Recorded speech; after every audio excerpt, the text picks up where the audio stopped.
Well, we have to give special credit to our guest, who really would have won an award on Survivor, I think, at this point. He mistakenly, because of the negligence of the host, went to corporate headquarters in Muncie and made it here from Muncie to Daleville studio in about 8 seconds. It's amazing how you did that. Had to be a high rate of speed.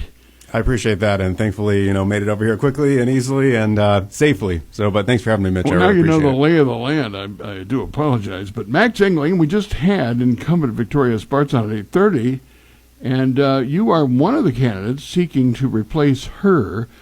You're young, I can see that. What are we talking? Still in the 20s, Max? 36. Oh, yes, 36. Sir. Well, you must be eating a lot of fruits and vegetables. I appreciate that. So tell me about yourself before we get into the campaign. What have you been doing with yourself? Yeah, absolutely. So, I'm a Christian, husband, father, conservative.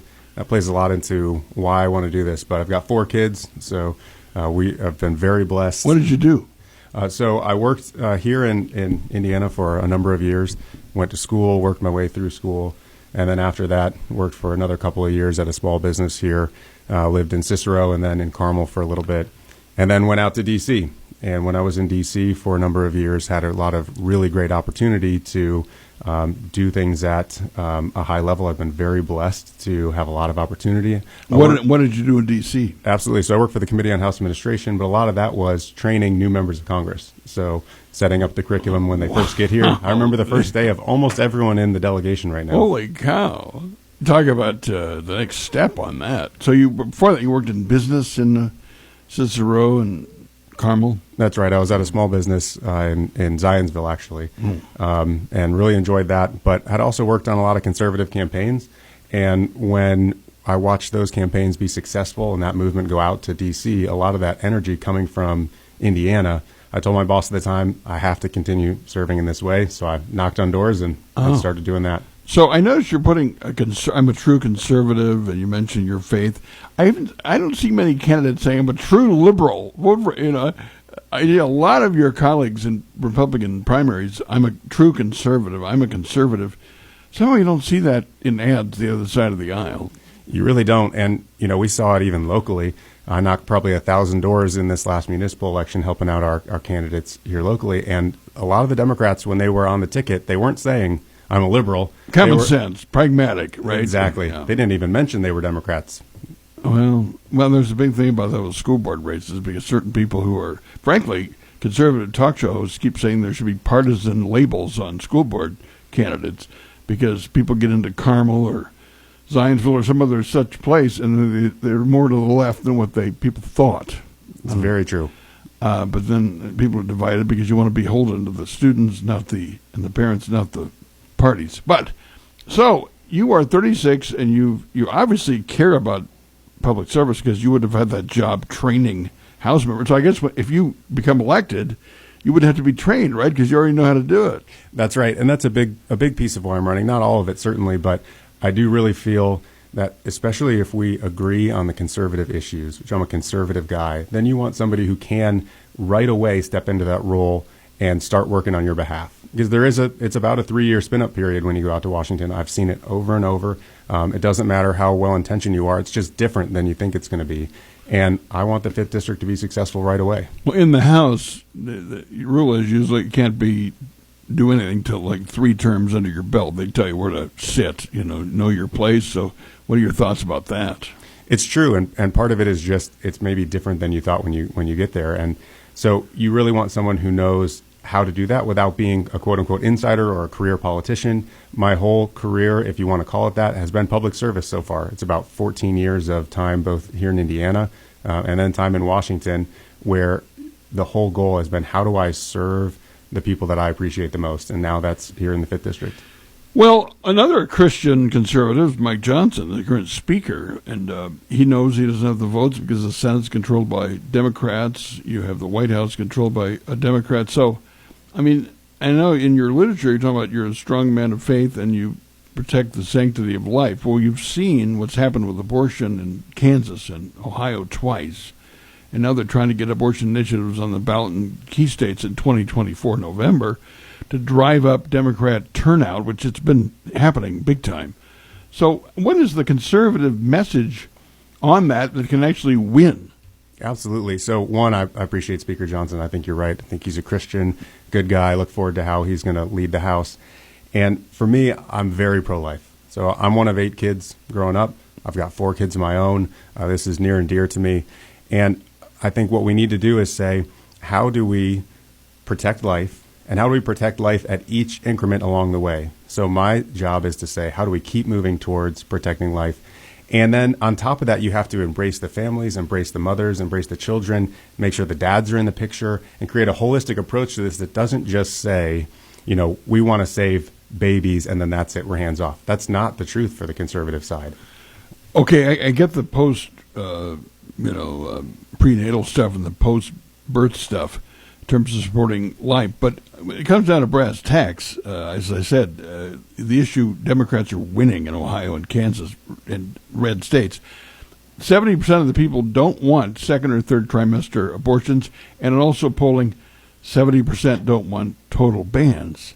So it's a tough issue because it's such a fundamentally moral issue. People don't like to compromise, but then there has to be a way to change the narrative to avoid losing. That's right. And I think a big piece of that is creating that compassion and saying we have to create an environment that moves us towards the pro-life goals. I know, but what about the number of weeks? Are you at 0 weeks on that, or? Yeah, so personally, I'm 100% pro-life. I'm going to be at 0 weeks, and that's what it is. But that's not where we are politically, and I know that. I'm a pragmatic person, and so you have to keep working towards. I think Indiana has done a great job. They're at 6 weeks here, and then nationally, I think what the Supreme Court said, and I was outside the Supreme Court when that ruling came down. They said it goes back to the people. Yeah, most of Europe is 15 to 17 weeks.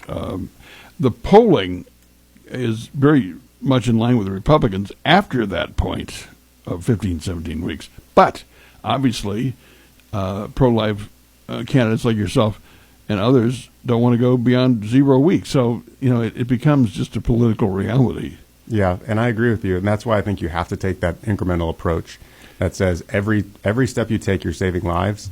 And my goal is to save lives. And I know where we are politically. I understand that. But you're right. When you look at the crosstabs on a lot of this polling, you see most folks aren't all the way on one side or all the way on the other. If you could pick in the middle, most people would be pro-life. They'd say, I'm pro-life, and maybe they have exceptions. Right. So how do you get to the place where you can save the most lives possible? Well, Nikki Haley is going, well, we get 60 votes in the Senate, I'll start to move into action. But try to get 60 votes in the Senate on anything, especially that. But we're talking to Max Engling. And again, the phones have been kind of iffy, but you can give us a shot on a call, 378-2086. That's 378-2086. It is working occasionally. So give us, APBs have been sent out to our engineering staff. I trust me on that. Now, I just talked to Victoria Sparks. Medicare and Social Security are supposed to be insolvent in like 4 and 9 years. Medicare first and then Social Security. There doesn't seem to be a serious conversation about how to save those programs. In 83, they did it with raising the payroll tax by 1 point, and they extended the retirement age. You could also lift the cap on income, but then it becomes a welfare program because it would hit small business owners who file as individuals with a huge tax increase. So, nothing easy on the answers here, Max, but you're young enough to think about this long term. What should we be doing? Yeah, you're right. And first thing is that, with Social Security, it's not an entitlement. Like folks have paid into this, they're owed this money. And I think we need to start thinking innovatively about it. Maybe that's asking CBO to score legislation on a 20 or 30-year window so we can see the drawn out, what are the positive effects of some of these changes that we need to make. But you're right, it's one of the biggest things that is adding to our debt and deficit. And one of the members in the House right now, Tom Cole, he has a piece of legislation called the Bipartisan Social Security Commission Act. And I think that is a really good piece of legislation that puts a bipartisan group together and says, work on the answer. And when you have an answer, it gets an up or down vote on the House floor. And so it's not a partisan trickery. It is, how do you get serious people in the room to start working on solving what is potentially one of our biggest issues? Cole, Oklahoma? That's right. He's like you. Well, you were doing this House Administrative Committee before you even ran. You kind of remind me of young Paul Ryan. I used to work up there, and I covered him in '98 when he took office. And you thought, this guy's going to go places. Well, take that as a hopeful sign. Let's Live Dangerously here, 378-2086. Good morning, hello. Good morning, Mitch. Hello, George. You got through. How exciting. You still sound like you're reporting from Vietnam, but we're working on it. Okay. Well, I just love your guest. I tried to get in earlier to call the great Congress lady, because you've got these people. God bless you, sir. God bless you a lot. And I wanted your first name again so I can Max. pray for you tonight. Max. Yeah, God bless you for your views. I really appreciate that. Oh, we appreciate people like you that for our country, for the good of our country, future. I wanted to ask you about, because I'm sort of like you, and I don't want to put words in Mitch, but so many people are. I don't. What if something happened to my granddaughter, or my 13-year-old granddaughter? I don't want her to use the clothes hook. So, I mean, and it's her choice. Don't get me wrong. I'd want her to save the baby and adopt it out or raise it, right? If it has something happens. But anyway, so I'm sort of one of them for the life of what's the two things? The life of the mother and the Rape and incest. Yeah. So I have to be like that, sir. And I wanted to, but I'm a strong Christian too. But we can't force our views on another person on the planet. Let's let Max weigh in. Let's let the candidate weigh in. Thanks a lot, George. Appreciate it. Thanks, guys. All right, go ahead.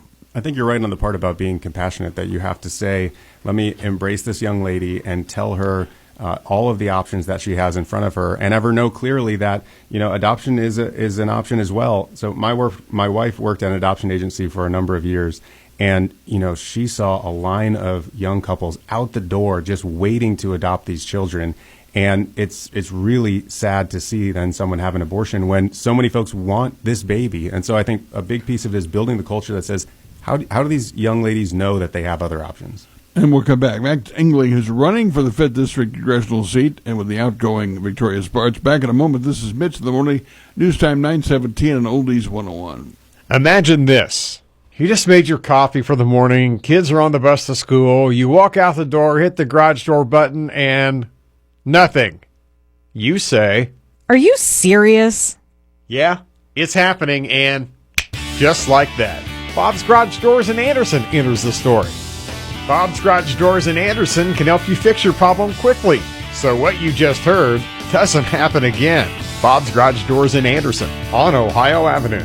Students who can read by the end of 3rd grade are 35% more likely to graduate. I'm Dr. Katie Jenner, Indiana Secretary of Education, here to tell you how reading 30 minutes per day can improve the trajectory of a child's life. Whether you are reading with your child or they are reading independently, this is one of the most important things you can do to help them succeed. So this school year, please encourage your child to continue reading. It's a small habit that makes a big difference. Sponsored by the Indiana Department of Education and aired by the station. Give a Christmas gift your loved ones will remember for years to come. A stay at the Hilltop Hideaway. The Hilltop Hideaway Log Cabin is a luxury vacation rental cabin high upon a hill on 5 private wooded acres in Brown County. Looking for solitude? Hilltop Hideaway has it. Relax at Hilltop Hideaway, where the main bedroom is on the 1st floor with a relaxing new Tempur-Pedic bed. Hilltop Hideaway sleeps up to 6 people with a wraparound deck, hot tub, and high-speed internet. With a fire pit and walking paths, enjoy relaxing at the cabin, or for more serious adventure, you're just 15 to 20 minutes from Brown County State Park, the Brown County Music Center, the shops in Nashville, and explore Brown County. Book the date that fits your schedule for 2024 now at hilltophideawaylogcabin.com. Hilltop Hideaway Log Cabin has weekday specials too. hilltophideawaylogcabin.com. hilltophideawaylogcabin.com for photos and more info. Escape to peace of mind and solitude right here in Indiana. Get away today to Hilltop Hideaway. Mitch in the morning on Oldies 101 and streaming at 1240WHBU.com. Also download our free app and say, Alexa, play WHBU. To phone the show, call 378-2086. Hey, J-Bo. Max Engling, who is running for the 5th District congressional seat in Indiana, which includes Anderson, by the way, is in the studio and going through some of the issues. You've seen what gridlock is like here, Max. I mean, the Democrats have the Senate, Republicans have the House, barely. They can't even agree on the simplest things. I mean, they have a stopgap to keep the government running through mid-January and then February, another deadline. But nobody ever cuts. There's no cutting of programs. I mean, and then you've got one side wanting to raise taxes on the rich, as the president says, pay their fair share. How do you approach these budget problems? Yeah, absolutely, and it is a real challenge. We've seen it's a problem on both sides. I think Democrats haven't wanted to cut spending, and Republicans haven't wanted to cut spending. Although I will say, to give the House some credit, they put up legislation earlier this year that had cuts to both the overall spending and the appropriations process, and then also on some temporary spending. Now, there's pieces of legislation out there right now, the appropriations bills, that they're just not able to get onto that have some cuts to it. So it's a real problem on how do you get Republicans together on the issue and say we're going to go forward and cut this spending. And you need someone who's able to work inside of those circles without that spin-up period to say, let's get some of this actually done. Well, you're talking about cuts in discretionary, meaning you don't touch Social Security, Medicare, Medicaid, interest on the debt, and most of defense. Then you can start to cut. That's but right. That's after you've already saved 80% of the budget, by the way. So you're kind of rearranging deck chairs on the Titanic, aren't you, at that point? And even then, nobody wants to cut. No, you're right. And even on discretionary, you have a challenge getting cuts through. Right. Well, 30 years ago, Connie Mack of Florida wanted to do a 1% cut across the board on all spending for 10 years, and that didn't work. It was considered to be too draconian. 1%. Let's go to the phones. We'll try the phones. 378-2086. Good morning. Hello. Good morning, Mitch. They're working. Oh, so far. Good. Yes, they are. Good morning, Will. Max, how are you? Doing well. How are you all? All right. Do you think, with all of these cuts and all these things that need to be done with Social Security and Medicare, that we should be, at least the Republican conference, should spend more time on issues like that instead of trying to impeach Joe Biden? That's a great question. That's a great question. So, in our household, we're trying to save and protect Social Security just by having 4 kids. We got to double the replacement rate. So we're starting locally. But you're right. There are some big challenges out there. And that's why I like the idea of a commission to say, let's get serious people in the room and try and solve this problem.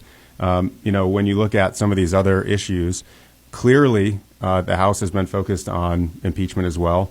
And I think what they're doing now is the thoughtful approach on impeachment. It's not rushing straight to impeachment. It's opening an impeachment inquiry, and that just says, how do you understand what's happening in the White House? How do you understand fully what's happening with the president? And is there something there that's impeachable? And they're going to go find that if it's there. They claim that they still want some emails from when he was vice president where he used different aliases to communicate with his son. They want to further, but they can't get the emails, so that's kind of where it is. But also, I've heard this comment. Jonathan Turley, constitutional lawyer, said in the past you've only had to have influence to where family members can get rich, whereas the Democrat line has been, well, you have to show me where Joe got the money. The president got the money directly. Well, that wasn't the standard in previous cases involving government officials, but I understand that's where we are. So when the Republicans say, well, how do you afford all those $1 million mansions on the government salary? Well, nobody cares about that. I mean, we've come to the point where they have to find the smoking gun of money deposited into the account, right? Is that kind of where it is? It does feel that way, and you've seen across the board more and more, politicians saying, I'm never going to step down.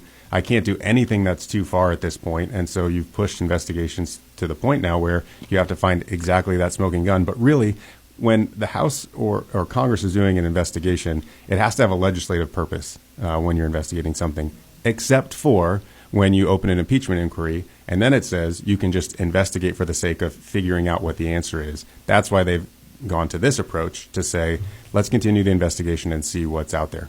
Well, what about defense? I mean, we spend a lot of money on defense. Do we ever kind of stop and think, and some people do, how the money is being spent? We never really say how is it being spent. I mean, historically, the Pentagon has lost track of tens of billions of dollars where they couldn't account for it in various international expenditures. I mean, from a fiscal standpoint, what can be done to kind of hold all government agencies accountable? You're right about that. And there has been a lot of waste, fraud, and abuse inside of the Department of Defense. And you have to take a clear-eyed look at that to figure out how do we resolve some of this. And money has been lost in the Department of Defense. And so just saying we're going to keep giving you money year over year without a blank check year over year is not reasonable in any sector of the government, and so that includes the Department of Defense. While necessary, we need to look at it very clearly. But on aid to Ukraine, half of your caucus is split on that. And I wonder, the people who don't want to keep getting money to the Ukrainians, do they want Russia to win, or what's the follow-up on that question? I mean, when somebody says, well, do they want, I'm not sure how you feel about this, but is Russia winning not an issue? Yeah, so what the challenge is right now we've seen a lot of money, billions of dollars go to Ukraine, and it's really hard to have a secondary conversation while that's happening. So in my estimation, we need to end the foreign aid to Ukraine now. I was over at the border of Poland and Ukraine just a year and a half ago, and I was there. I talked to the 82nd Airborne. They're handling logistics for a lot of the support. They would see support and aid come in from Europe and come in from the United States. They'd put that onto Ukrainian semis and wave goodbye and hope it got where it's going. And to me, that's not reasonable when we're sending U.S. taxpayer dollars over there. Now, you're right. There is a second piece of this that says, okay, if we end it now and we hold the line, you can then have a secondary conversation that says, is this exact situation the right one to strike our enemies, Russia, and then China watching, from this vantage point directly? And maybe it is, but it's hard to have that conversation, especially on the right side, without first saying we're not going to be just sending billions of dollars. Okay, so you want to stop it now, but you want to see, if you want to send more, you want to make sure you know how it's being spent. Is that the point? You absolutely have to have protections in place. All right, Israel, a lot of young people, I mean, shocking polling, by the way, on people like 24 and under that think Israel should no longer exist and give it to Hamas. I mean, things like that, stunning, chilling polling results. And young people are watching TikTok on their screens. I mean, we're losing, and you've seen the demonstrations on college campuses, thousands of anti-Israel demonstrators. How did this ever happen? It's a real problem amongst the youth. You know, I was in Israel about a year and a half ago, and I went to right outside the Gaza Strip, and we were in Kafar Azza. That's where the Hamas struck that first village right outside of the Gaza Strip, and we were in their homes, visiting with their families, seeing the children, and so many of those families were wiped out.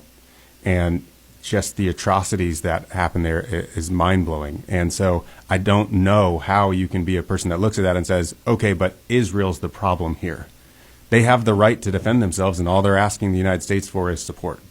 Well, the president said last week we don't want indiscriminate bombing. Do you think the Israelis are doing? If they were doing indiscriminate bombing, you'd have hundreds of thousands of dead. That's right. And when Hamas is hiding under schools and hospitals and everything else, I mean, it kind of makes it hard, doesn't it? It does make it hard. And they've shown clearly they are using these humanitarian facilities as hiding places for their fighters. Well, on the Republican side in recent cycles, going back decades, usually the social issues rile your base, your caucus up more. Iowa has traditionally been driven by evangelicals on the Republican side. The top evangelical leader in Iowa has endorsed Ron DeSantis. The governor endorsed Ron DeSantis, but he's still 30 points behind former President Trump. How do you see this presidential race coming down to the wire? It does look like Donald Trump's going to be the nominee. He's got the polling lead there and in New Hampshire. But what I've very clearly said in the past is, you know, anyone on that ticket up or down on the Republican side is going to be better than Joe Biden in the White House right now. And so we have to stay focused on how do we push out the administration that is enacting so many of so much of the bad legislation and so much of the bad policies that are affecting day to day right now. And really, anyone up or down that ticket can do that, in my estimation. You think Trump could win a general? It's a good question. Right now, I think he's up by 1 or 2 points on Biden in a general election. So I do think that he can win that. And really, we just have to stay focused on how do we push out Joe Biden. The legal stuff. I mean, do you think it's a possibility that the former president could be convicted and even a judge could say no parole, you're going to prison while he's running? Do you think that's even a possibility? I mean, honestly, we've seen anything's a possibility now. It's really no question that they'll push it as far as they can on the liberal side. But the challenge is that you see so many of these charges, and so many of them, they've upgraded the charges. They've taken things past the statute of limitations. They want to tell you that it's not political. And then maybe there's some charges in there that would have stood on their own, but how can you even have that conversation when they push so far politically on every other piece of this that it just makes you want to say, throw this out. Like, this is ridiculous. You're obviously pursuing him because you don't like him. He hasn't lost any of his own supporters during this whole crisis. You could argue he's gone up in the polls since they started coming in with the indictments, but again, he's got to face the general. But Victoria Spartz has been working on hospital monopolization and healthcare corruption and so forth as one of her side issues, which doesn't get a lot of credit. What about you? Do you have some issues we haven't brought up that you want to work on as a freshman member? Yeah, I mean, when I go around the district, I see a lot of things. The first one is cost of living. That affects everybody. It doesn't matter where you live. And to me, the current administration wants to pretend like changing the interest rates is going to solve the problem. Really, that just takes the pain point in the economy and moves it to another place. So, in my opinion, we need to cut spending in Washington. We need to retap American energy. And then maybe something like raising the standard deduction for couples from $24,000 to $30,000 or $32,000 to ease some of that pain that we're feeling right now. But really, it comes down to cutting spending and retapping American energy. We were a net exporter of energy 3 years ago. And then the current administration said, we're drilling more now. Yeah, we are not producing as much, but we're also, we've not put an emphasis on it. We're trying to change the economy to a greener economy, and it's forcing it in a way that's hurting families. And in my estimation, if the economy gets greener on the energy side on its own, organically, then that's what happens, and that's how the economy works. When you're forcing it from the federal government side, and the pain point is at the family level, that's a problem. A lot of polling suggests that voters don't trust Democrats on the border, but they don't trust Republicans on health care. That was a big issue in 2018 in the midterms. Would you like to see Obamacare repealed still, or do you have your own idea for health care, or are we going to just live with the Affordable Care Act after all these years? Well, I think, your last guest, Ms. Spartz, she spent a lot of time on healthcare, and I appreciate that, and she's much smarter than me on this. I will say there is so much waste, fraud, and abuse inside the healthcare system that cleaning some of that up would have a dramatic effect on how do we move forward on healthcare. So I think that's a really good place to start. And maybe some, additional options like HRAs for small businesses to help, take off some of that, some of the pain of paying for healthcare. Max Engling has been our guest. We appreciate the effort getting here on time. That was 4 stars for that. And good luck in the race. Thank you very much, Mitch. I appreciate you having me. For 5th District Congressional seat, Max Engling. We'll come back. This is Mitch in the Morning. WHB News Time is 9:32 on Oldies 101.